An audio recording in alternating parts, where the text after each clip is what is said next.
Olá, gente, tudo bem com vocês? Eu espero que sim. Bom, vindo aqui no canal Só Psicanálise para trazer para vocês mais uma elucidação que vai compor aí a playlist que tem como título Transtornos de Personalidade. Tratando-se dessa playlist, eu venho trazendo elucidações importantes aí, relacionadas à disfuncionalidade da personalidade. Então, aqui eu quero dar continuidade ao que eu venho falando atualmente, que é sobre o transtorno de personalidade esquizoide. E para você poder ter uma contextualização, uma visão abrangente acerca da temática, você pode vir aqui no comentário em destaque na plataforma do YouTube, você vai encontrar o link da playlist que vai te encaminhar para os vídeos organizados a partir de uma ordem lógica de compreensão. E com este vídeo eu quero fechar a temática referente ao transtorno de personalidade esquizoide. Lembrando que atualmente eu venho falando desses transtornos de um modo mais universal, com base no DSM-5, Porque é importante se ter uma visão mais universal para se ter uma base para poder ter um entendimento mais específico, ou seja, um entendimento mais direcionado para a dimensão, para o viés psicanalítico, Então, gente, eu quero fechar essa temática falando do diagnóstico de modo mais direto. O diagnóstico aí, que está ali sedimentado no DSM-5. No que diz respeito ao transtorno de personalidade esquizoide. Então, os pacientes eles devem ter um padrão bem persistente. E aí você me pergunta, mas o que é que acomete este padrão persistente, Caio? Do que é que se trata esse padrão persistente, Bom, tudo aquilo que eu já vinha esmiuçando aqui para vocês. A questão do desinteresse, a questão de ter uma certa indiferença mesmo no que diz respeito a algo mais geral mesmo quanto à interação social. Então isso precisa estar presente e persistente. Precisa ser um padrão na dinâmica de vida do sujeito para daí então poder nomear como um transtorno de personalidade esquizoide. Mas não é só isso não. Essa dinâmica precisa estar atrelada a outras questões, como por exemplo, uma expressão mais limitada das emoções, no que diz respeito a essas interações interpessoais. Então veja bem, o padrão ele precisa estar caracterizado pela presença de 4 ou mais do que 4 dos sintomas que eu vou falar aqui para vocês de modo mais objetivo. Nenhum desejo, nenhum prazer no que diz respeito a relacionamentos íntimos, incluindo relacionamentos com membros da família mesmo. Não falo aqui de relacionamento amoroso, e falo também de relacionamento amoroso, mas não é só. É no âmbito geral, com a família, com os amigos, sabe? Então é preciso que haja um comprometimento no desejo, no prazer, por relacionamentos íntimos, no âmbito geral. Uma outra coisa também, uma forte preferência por atividades solitárias, atividades em que o sujeito venha a estar de fato isolado, sabe? É preciso também estar presente pouco interesse no que diz respeito à atividade sexual, porque anteriormente eu trouxe para vocês, que a literatura no âmbito da psiquiatria que fala do transtorno de personalidade esquizoide sedimenta muito este ponto, que é perceptível que se tenha um padrão de realmente não se ter uma inclinação para atividades sexuais com outra pessoa. Pode até ter, mas há de ser um prazer muito pouco, há de ser um prazer bem limitado, entende? Onde muitas vezes de fato se apresenta ali nenhuma inclinação para tal atividade. E se apresentar, isso há de ser muito limitado, muito pouco. A falta também de amigos íntimos, amigos confidentes, né?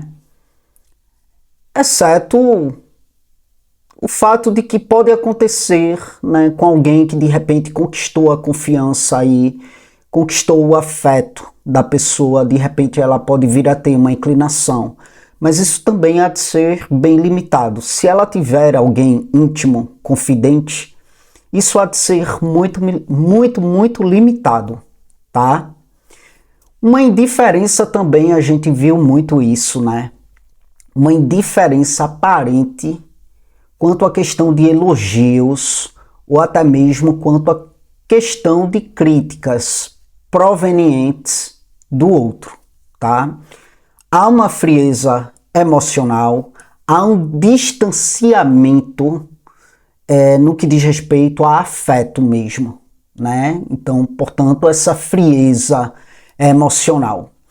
E é importante que os sintomas, né, venham ser aparentes aí no início da idade adulta. Isso há de ser um critério importante, destacado sim pelo DSM-5. Pois é isso, gente. Esses sintomas precisam estar persistentes. 4 ou mais de 4 desses sintomas precisam ser persistentes na dinâmica de vida desse sujeito.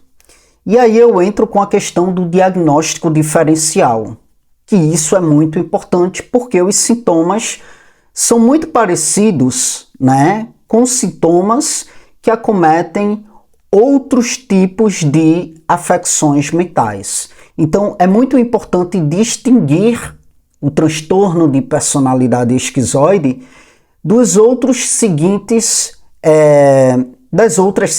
afecções mentais, ou até mesmo, como a gente vai ver, a questão do espectro do autismo, né?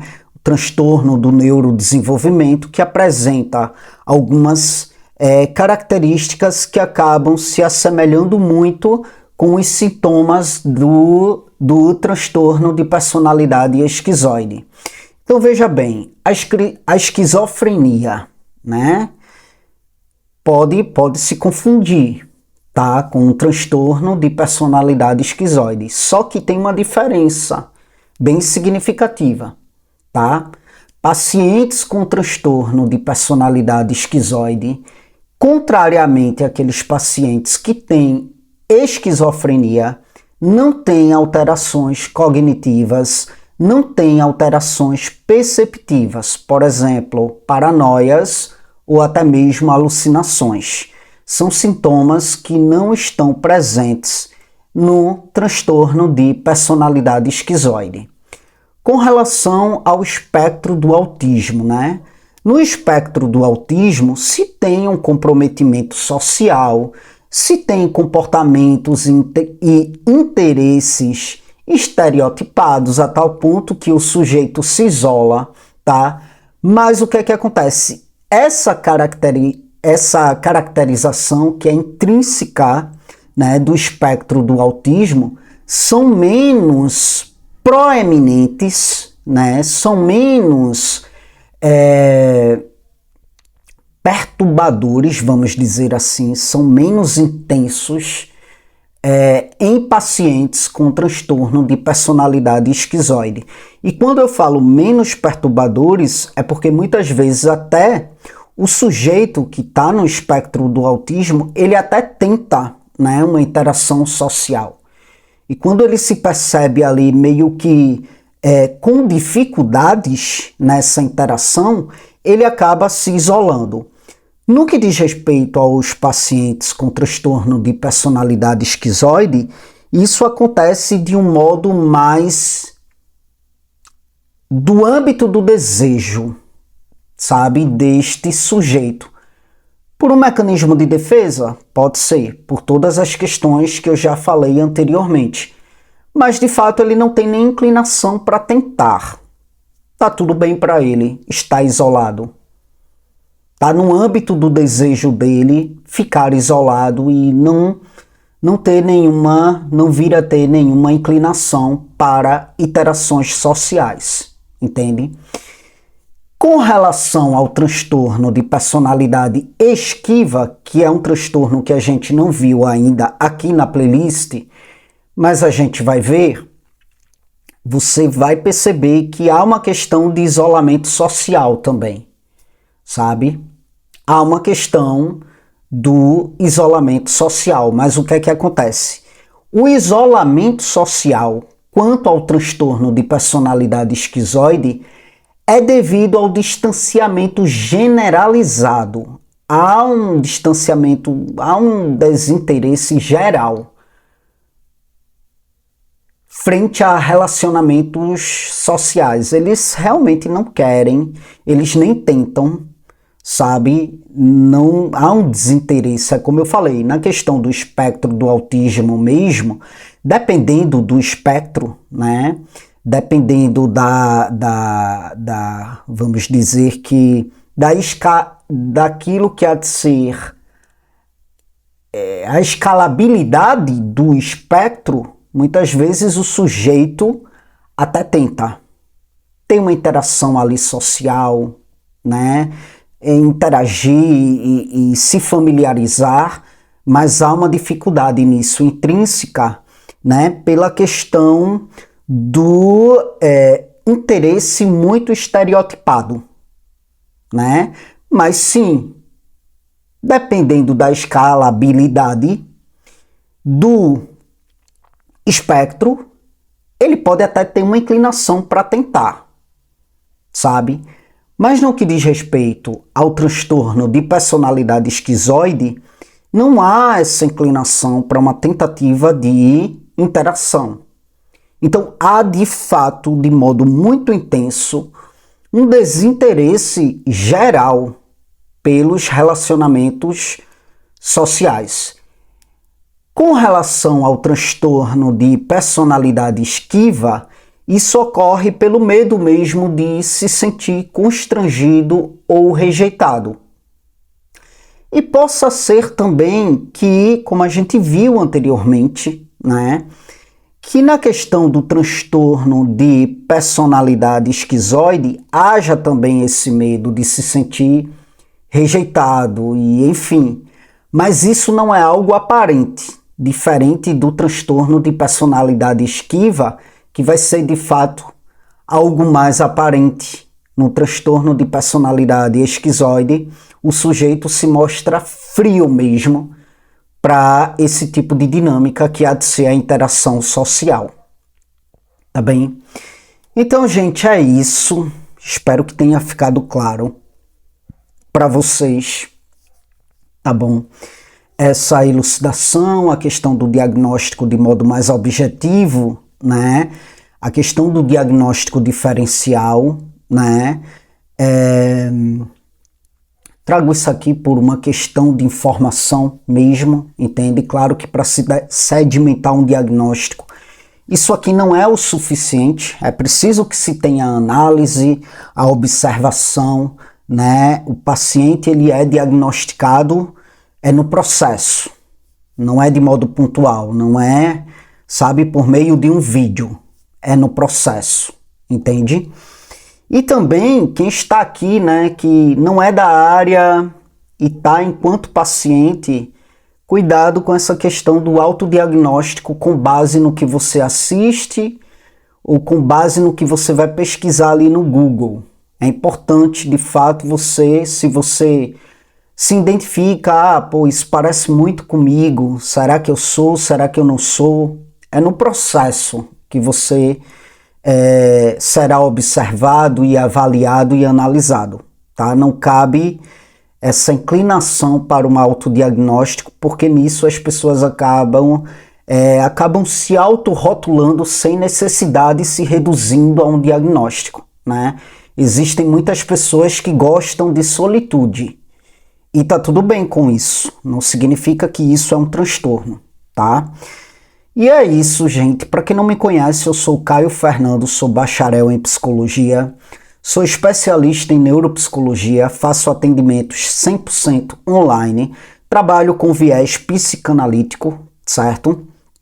E se você estiver em busca de um processo, você pode entrar em contato comigo através do WhatsApp, que vai estar aqui no comentário em destaque, na plataforma do YouTube. Ao entrar em contato comigo pelo WhatsApp, eu te passo informações cabíveis quanto a como que se dá um processo de acompanhamento psicológico, psicoterapêutico comigo via online, tá bom? E como é online, eu atendo em todo o Brasil, certo? Para além disso, você encontra aí no comentário em destaque meus demais projetos aqui na internet. Muito obrigado, gente, pela atenção de vocês e até as próximas gravações.